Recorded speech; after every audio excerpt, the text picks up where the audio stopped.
Hi, I'm Cynthia. I work in distance learning and I'm also involved in a lot of the advocacy work for the school. And as we all know, things are changing in adult education. We're becoming more goal-oriented and we're going to be needing to meet more accountability standards and measurements as we move into the new regional consortia system. So in light of all that, I made a game called the Goal Game. I made this last year because as teachers we're asked to help our students determine their goals and reach their goals, but there are often a lot of obstacles that stop all of us, teachers and students, from reaching them. And I wanted a game that would help us to uncover what those things are and help our students to get past those obstacles. So it's all in a box in room 28. It comes with teacher prep, review with class, information right here. It comes with an article about executive function, stress, and goal setting. So just to give you a little bit of information, this part of your head right here, which you don't want to bonk really hard if you're playing soccer or fall off your bicycle, is where your executive functioning happens. And that's where you set goals. And when you are tired or stressed out, it's really hard to set a goal or plan things or to work in a linear kind of a way. So people often set goals and do their planning best when they're relaxed and refreshed, and or if they're not under a tremendous amount of constant stress. That's something to remember when you want your students to do a goal setting activity. It might be good to have something first that's kind of fun where they can relax. So this article explains those ideas to you, the teacher. You can explain them to your class depending on their level. So along with the game comes a set of instructions for the students. And I should explain that this game is good for, I would say, intermediate and up. If you really like the idea and you want to try a simplified version for lower, I say go for it. But these instructions won't be so good for them. You'll have to kind of think that out on your own. So you want to divide your class into small groups. Each group will get a set of instructions. These are identical and they come in plastic because some people drink coffee and spill things, so that's why they're in plastic. After you've divided your class up into groups and they have their instructions, you're going to go to all these little Ziploc bags here. They all have cards. Each group is going to get one of each card color. So for example, these are the red cards, these are the goal cards. So an example of a goal would be to move to a different location. Some people want to move somewhere where it's cheaper. Another example might be to get a job, any job. Another example might be to go to college in the U.S. So those are some of the goals that I have in there. There's also cards that are about the person themselves. They're going to grab one of the black cards. That card is about trauma. Why is trauma important? A lot of people move here because they experienced trauma, because something went wrong where they were and they decided to leave and make a better life. And that's a big part of why they're here.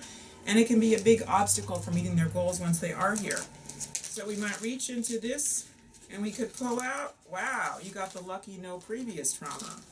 Or you might get a witness to something terrible, which can be very traumatic in itself. So each group gets one of those trauma cards. We have the age. You might pull an age and you might be a 20-year-old, you might be a 70-year-old, you might be a 45-year-old. You pull an age card. This card is about family. Do you have kids? Are you pregnant? That's about your family status. This card is your obstacle card. You could decide to have your students take one or two obstacle cards. I would say two, because usually we have several obstacles. So this one, and I want to say that every single card in here is something where I have encountered a student with this obstacle. Nothing in here is made up. Every single one of these are things I've seen students struggling to cope with as they're learning English and meeting their goals. This one is the bike is their transportation and their bike was stolen. And they might not have enough money for a new one. That's a big obstacle. This one is a family member passed away. Another big obstacle. Now they've got grief to deal with. They may not want to come to class. So those are the obstacle cards. This card is about family, not so much whether or not you have kids as you're an immigrant, you're here in the U.S., do you have the rest of your family with you or not? That's very important with how much support you do or don't have. and with how much English you do or don't speak. You might want to go home and have a good conversation with your husband or wife. You're probably not going to have it in English. So this one might be some family here in the U.S. This one might be lots of family here in the U.S. That all makes a difference when you're trying to reach a goal. That's your family card. Gender, male or female. This one is why you wanted to come, also important. I've met students that won the green card lottery. They came here. They weren't really happy. It wasn't really what they thought it was going to be. I've met students that did all kinds of really difficult things to get here. They've got a ton of motivation. So a reason to be in the U.S. might be that you wanted to come. A reason might be you came because your husband or wife got a job here and you kind of got dragged along in the process. So that's that one. Immigration status. Do you have documents? Do you not have documents? Do you have a visa where you can work or not? What kind of visa do you have? Do you have citizenship? Employment. Are you working, not working, looking for a job? You've got a job, but it's a terrible job. Employment. Relationship status. Also important. Are you in a relationship, married, divorced? Those things matter when you're looking for a goal too. Then I have strengths and weaknesses. You can get 2 of those. Those also make a big difference. Let's say your card is very strong physically, and we already know that you don't have a lot of money and your bike was stolen and you've got all these problems. Well, it's a good thing you're very strong physically because you might have to work 2 jobs. Maybe you are good at planning. You may not have a dime to your name, but you're a great planner. That's a great gift to have. Maybe you make friends easily. That's a big way for making connections and finding new jobs. Maybe you have a learning difference, also very common. That makes learning English pretty challenging. So those are strength and weakness cards. So all your groups are divided up.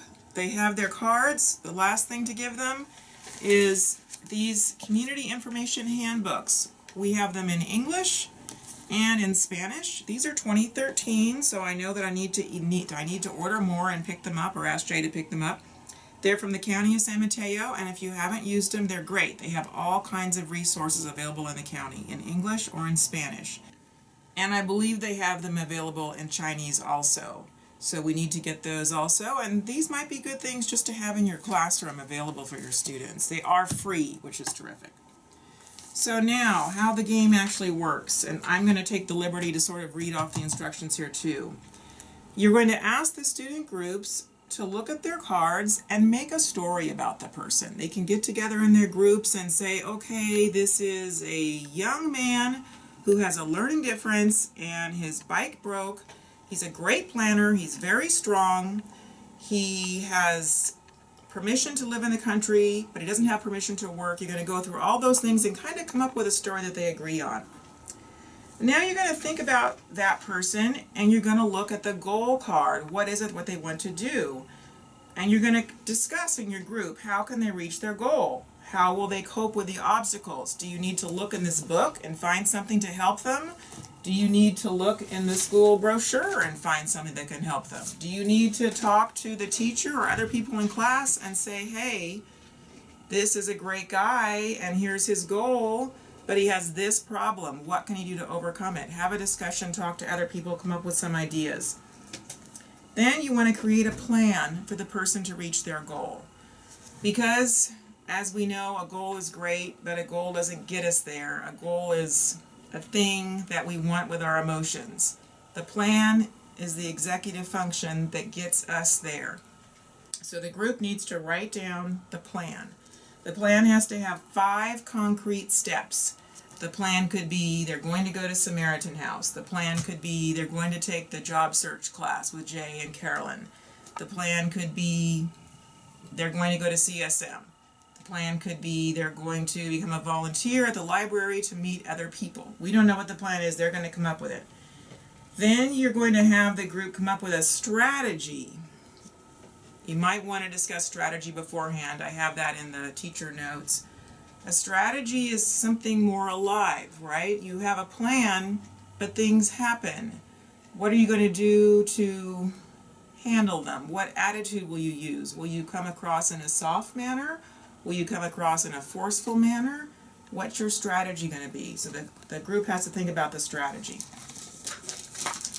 Then, after they've gone through all the things on their list, one or two people in the group, the secretary or secretaries, will write it down, and the class will come back together as a larger group.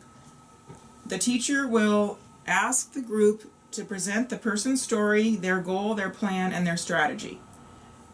All the groups listen to each other, and they assess what they thought.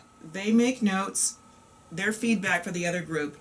They give the written feedback to the other groups, and they come together to discuss as a class how well those ideas would or wouldn't work for that. And the larger purpose is, of course, to have everyone leave the classroom with better ideas for reaching their own goals or to help other people reach their goals.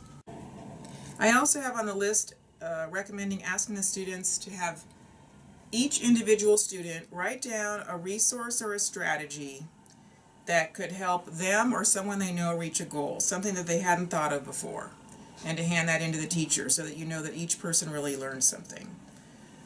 Another possibility with this game is at the end of playing it together, and you might even want to take 1 or 2 days to do it, it's a pretty big activity, to have your class make a list of resources that people knew about or came up with, and write it up and put it on the school, where we keep our files on the computer where people can access them.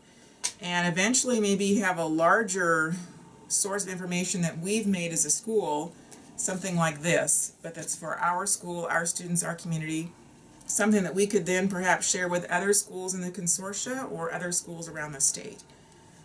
I hope that this game is helpful to you and your students in uncovering what it is that sometimes stops us as people from reaching our goals and finding what we need to reach them.